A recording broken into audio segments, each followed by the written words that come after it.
Makakausap po natin ngayon live mula sa Brisbane sa Australia ang ating pambansang kamao. Walang iba kundi si Senador Manny Pacquiao. Magandang gabi po, Senador. Magandang gabi din naman sa iyo, Mike, at sa lahat ng mga nanonood ngayon. Opo, ito pong unang tanong, Senador.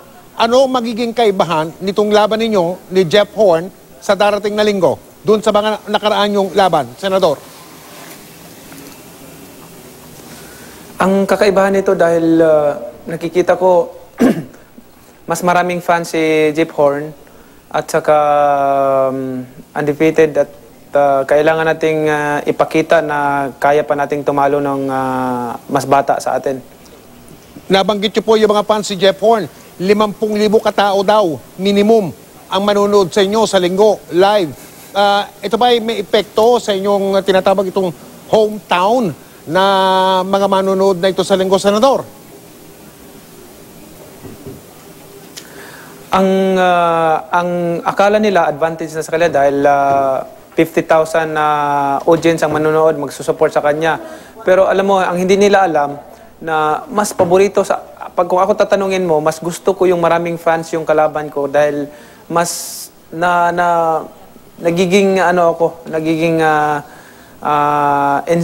inspirado ako na pagbutihan ko, ipakita ko na paano ko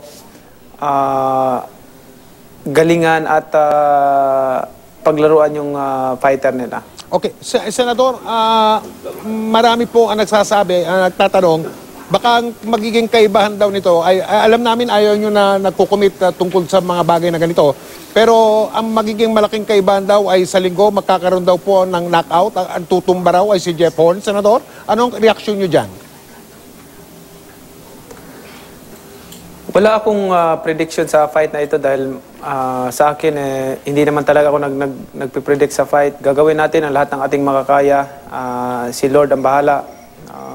Ready tayo physically, mentally, and spiritually.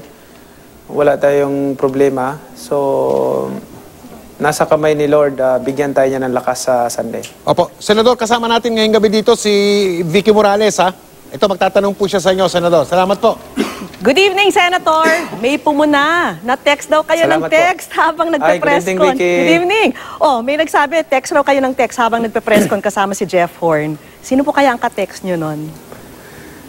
Actually, in-explain ko sa kanila na hindi ako nagte-text noong time na yon. Gumagawa ako ng notes ko para sa sasabihin ko sa press con. Sinusulat ko yung mga dapat kong pasalamatan, yung Ministry on Tourism, yung Lord Mayor nila dito sa Brisbane, yung mga opisyalis at mga promoters na nagtrabaho nitong promotion na ito. Okay. Sa mga tao, yun yung ginagawa ko para hindi ako mawala at hindi ko makalimutan pasalamatan sila. Yun. Pero hindi nangyari yung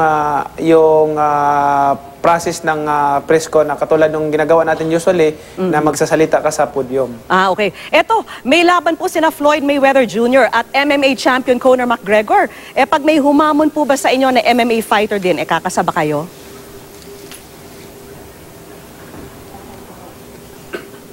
Hindi, sa akin wala namang problema basta sa boxing ang pag-uusapan, wala naman tayong inuurungan basta nandyan pa tayo. At wag lang sa MMA dahil hindi tayo lumalaban ng MMA.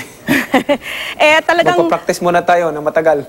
Aba, talaga bang huling laban na ba to?